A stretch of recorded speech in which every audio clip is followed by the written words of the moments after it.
You're still watching the program this morning on ITV, this special New Year edition.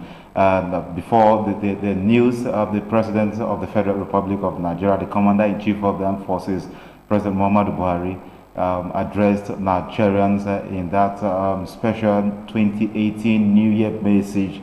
Some of the issues raised were security, economy, unemployment of youth, improving infrastructure, which has a huge deficit, to pave way for economic growth and to improve direct foreign investment.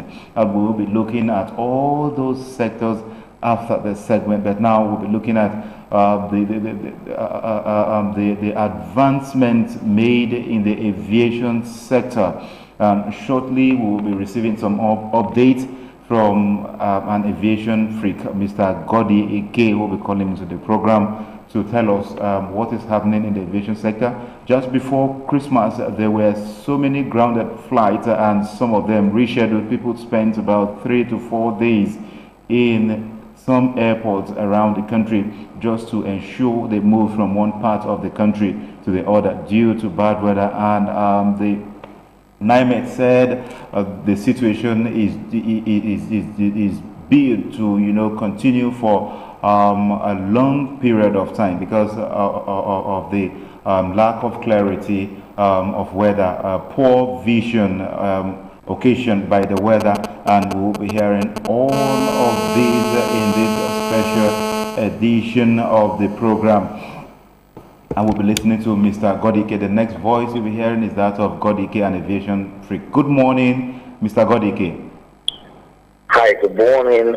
My dear viewers, good morning and Happy New Year, everyone. Okay, Happy New Year. So you are welcome to the first edition on your program, Aviation. And we will be receiving updates from you. What is happening in the aviation sector? Oh, well, the same challenges that passengers are going through at the moment, overbooked flights, and sometimes they complain about aviation fuel and the rest of them. I guess one or the other, everybody has been able to find his way home. We still have our challenges with instrument landing system. Some flights couldn't, land at their destination because they said the weather was not, right enough for safe landing. So, I mean, I have friends who came in from abroad and, flew from Lagos to Owerri in Imo State and couldn't land at the time they were supposed to, and ended up making air return and doing their flight much later, in the night. But the important thing at the end of the day is that they all got home safely. Right, and for me, that is the bottom line. But it calls for attention that something very drastic must happen in this 2018, in the aviation sector, so that we can get our skies safer, smoother, and more comfortable. Okay, what are those drastic measures that need to be put in place? What are those issues that has to be resolved so as to avoid recurrence of these issues and the public ignominy it brings on the country of Nigeria as a whole? More investment in the infrastructure of our aviation sector. We must invest more, establishing the appropriate category of instrument landing system, ILS, that will enable airplanes, land no matter what the weather is, even at zero visibility. I do understand that the challenges may be that if the minister, works at installing the top of the range instrument landing system. The likelihood is the airplanes flying locally may not be compliant. And so if you have the instrument on ground without compliant airplanes, still useless. And so some kind of deal will have to be worked out to get the few airlines that are operating at the moment to be able to upgrade their airplanes to be compliant to the Category 3C instrument landing system, so that we'll stop this story of anytime there's a little Hamilton haze, we say, oh, flights can't operate because they can't land safely. At the moment, it seems to be happening only in our day and nation, and it shouldn't be.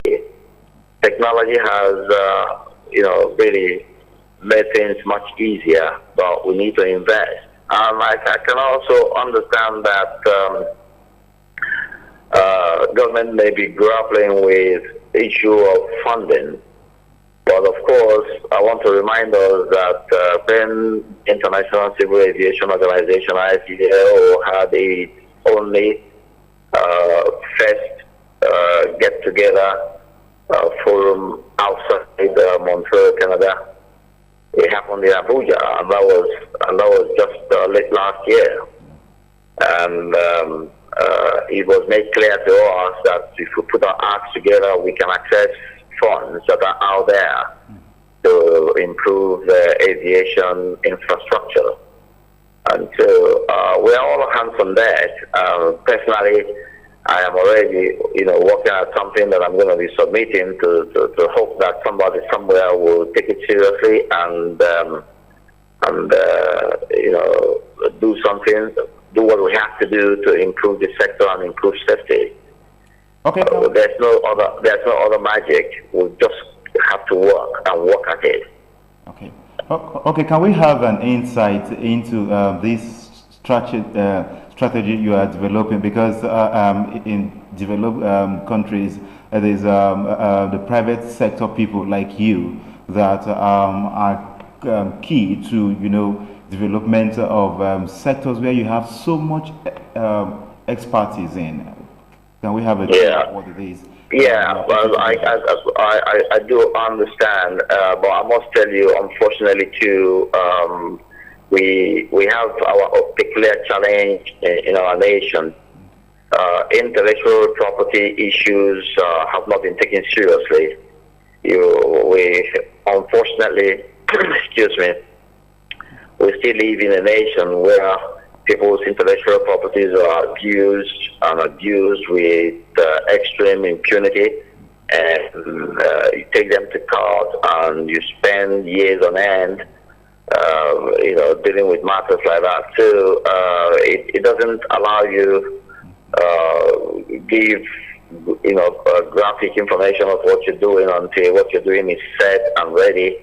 And then you move into the people you want to talk to and, give them an outline of what it is all about and hope that they buy the idea. If they do buy the idea, then you get on with it. Okay. If I begin to announce graphically what it is all about, what you're going to find now is that before I lift a finger somewhere, will pick up something that won't work, definitely won't work, because he or she does not even know what it's all about, but they're going to use it to waste resources and stop them in private pockets and move on. Okay. So that's what we've been suffering in our dear nation, and we'll continue to pray that God will help us to fix all these challenges and then work going. Okay. But I can only tell you to be sure on the issue of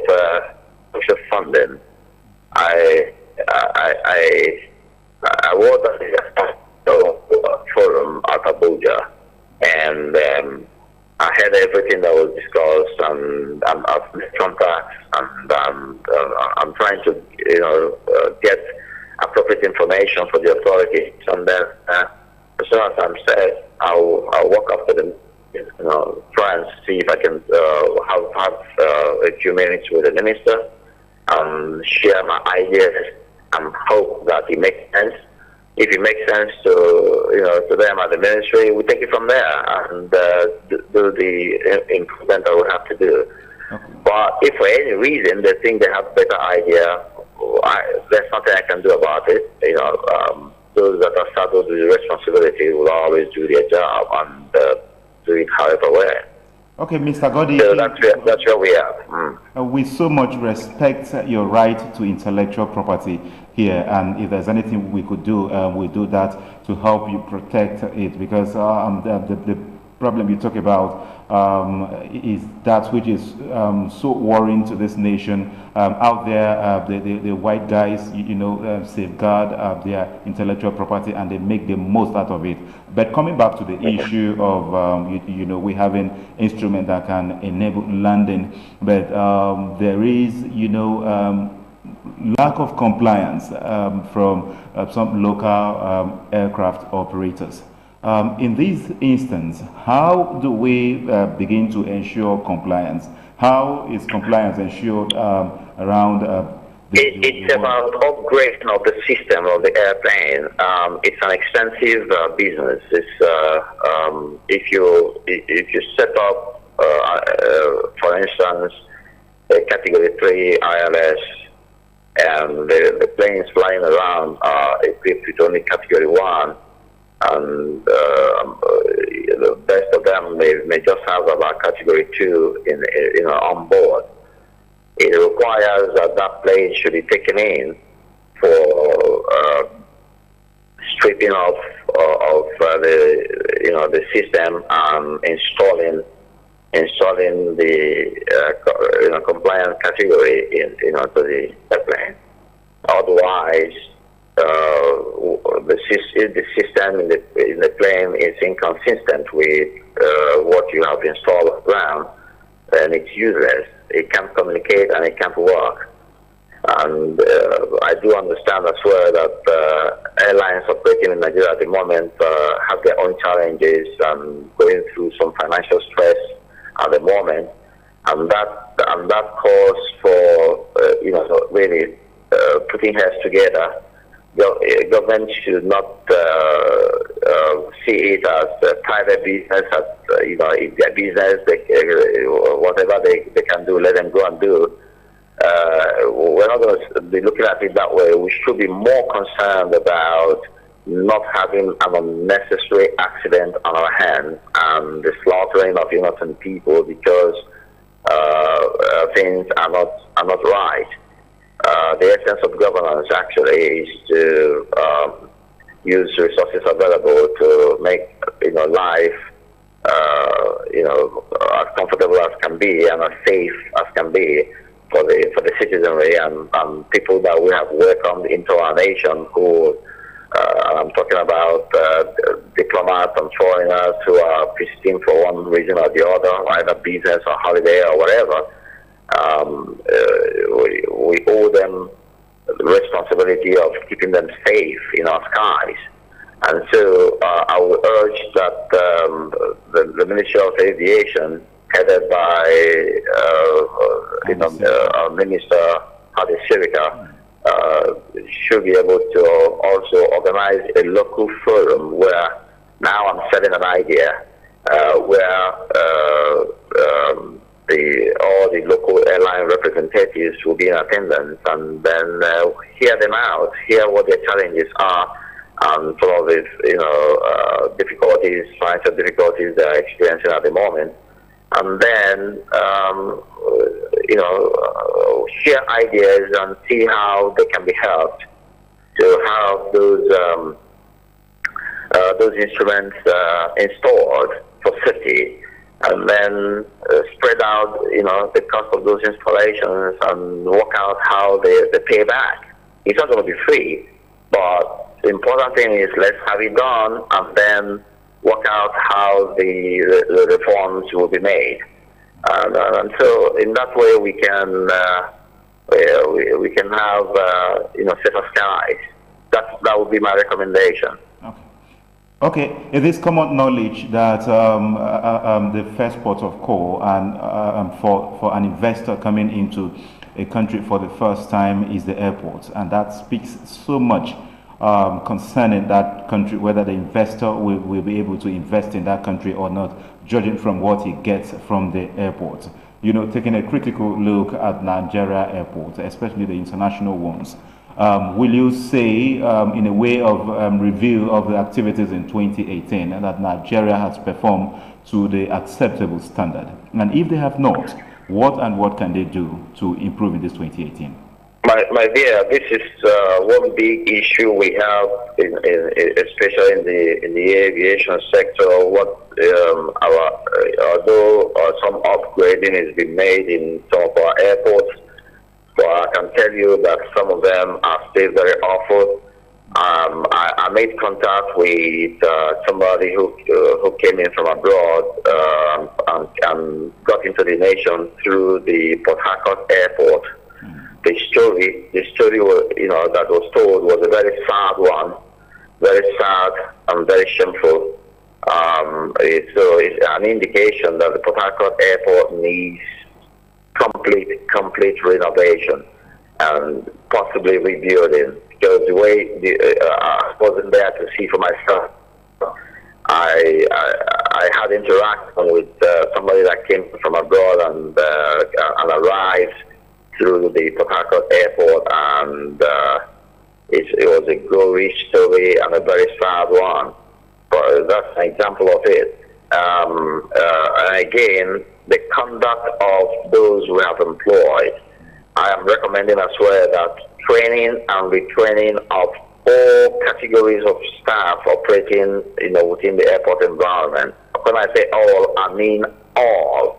Both the junior, the medium, and the executive, officers operating in every facet of our airport must undergo training on current issues and the way to conduct ourselves at the airport. At the moment, the kind of reports that I get is very discouraging and very painful. The fact that it's still all about money, and creating sometimes unnecessary logjam. For instance, I had people who were coming in to give free medical services to a community. They passed through, they were actually coming in from the United States of America, with all the, drugs and their paper from the relevant, state ministry of health, showing that they were officially in Nigeria to give free medical, services to the community. But they spend so many hours at the airport, going back and forth with officials who have seen the letter confirming that they were there officially for the purpose, and then went through all kinds of stress, and at the end of the day only arrived their hotel room at about 2 a.m. for people who had arrived our airport at about 8 p.m. They wouldn't get to their hotel until about 2 a.m. because of disturbances and disruption by officials who were creating one difficulty or the other because of money issues. We can't go on this way as a nation. We just can't go on this way. We've got to retrain these people, and we've got to let them understand that our airports remain the first contact and the first image of our nation.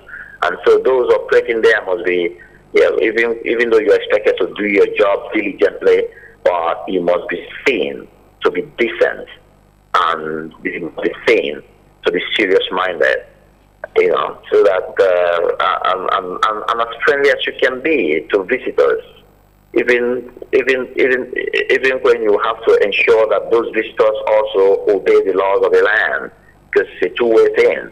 But in getting them obey the laws and ensuring that you don't have to be nasty, you've got to just show that you are diligently doing your job and not navigating issues towards if you pay so much, you can have so much relief. Which is where the difference lies between what we do and what happens elsewhere. So those are the changes that we need to work out. It's a whole lot of work that we need to do, and we must do it. They won't fall from the skies. We have got to be all hands on deck. Okay, now I must say that is quite unfortunate and an experience no one will wish to go through, and that is just one case out of several other cases, isn't it? And yes. There are times I've heard stories in this country where Nigerians, have a direct flight to either Europe or America right from Nigeria, and the airports were of standard. And now you have to connect through other parts of the world, through Rwanda, either through Rwanda Air, or you have to go through the Kenya Airways. What role would a national carrier play in this instance towards redeeming? If you remember, I did a thorough and comprehensive analysis of what happened to Nigeria Airways when I did a series on the rise and fall of Nigeria Airways. Yes. You watched it, didn't you? Yes. And for those who missed out on the series of the rise and fall of Nigeria Airways, if you go to www.aviationfreaks.com, scroll up and link up to YouTube, type in rise and fall of Nigeria Airways, or simply type in Nigeria Airways. You will see all the series we did. The analysis is graphic, comprehensive. Everything that went wrong with Nigeria Airways, everything was identified. And so that gives us the foundation to build a new national carrier. It's a shame that a big country, an oil-producing nation, an oil-selling nation like Nigeria cannot boast of a successful national carrier. It's a pride of our nation. We must have one. There are so many ways we can do that. We do not necessarily need to begin to make new acquisitions. It's all about sitting down, working it out, using what we have, reaching agreements about how to the interface will take place and the interplay of the players on the field will be. It's all about people sitting down and doing the brain work required. We put it all together, paint up the airplanes, and we have our, whatever name we want to give to it, flying the flag of Nigeria once again. We need it. It's shameful that Nigerians that are big travelers, Nigerians are, one of the greatest travelers in the world. You have, British Airways coming here raking so much money. You have Kenyan Airways, Ethiopian Airlines, South African Airlines. They are all here just, grabbing everything that needs to be grabbed, and it's huge sums of money that Nigerians are spending on these airlines. And we can't spend the same money on ourselves in an airline that is said to be Nigerian. I tell you, Mr. President must do something about this very quickly in this 2018. It's possible. I don't want to hear anybody saying that it's not possible. It's all about getting serious. It's all about, getting people to be law-abiding. If you break the law, you are promptly reined in and show that our laws have teeth, can bite, are willing to bite, and will bite when they catch you doing the wrong things. Until we send these signals, no one will get serious. So that's what I urge the government to do. We've got to do what we have to do. to have our national airline once again. Yes, I agree with you. We need to have our national airline for the pride of the nation.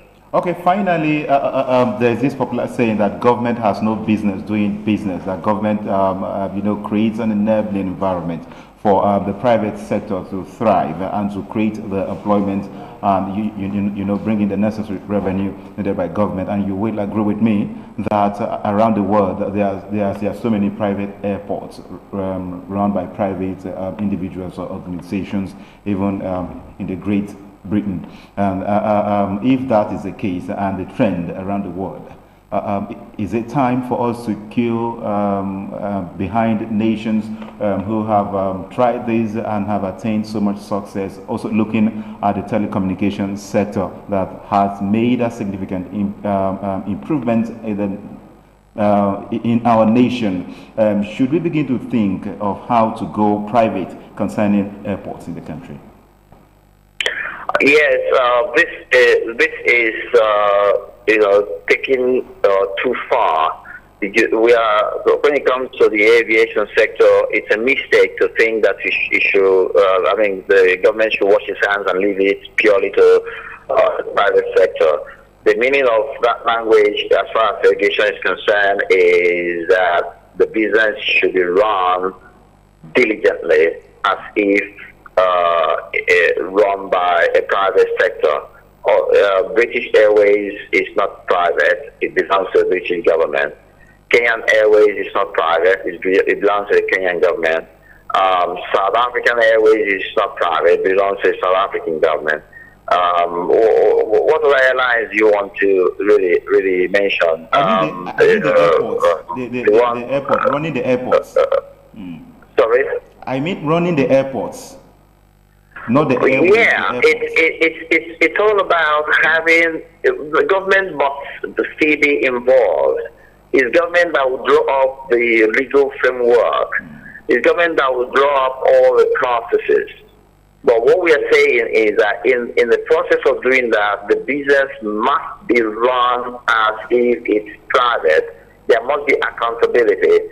The rules of the game must be kept strictly. No interference. For instance, one of the things that killed Nigeria Airways in those days was that each time Nigeria Airways plane left Lagos for either New York or for London, half of the seats were occupied by government officials that made no payments. More seats occupied by officials of the airline that had complimentary tickets.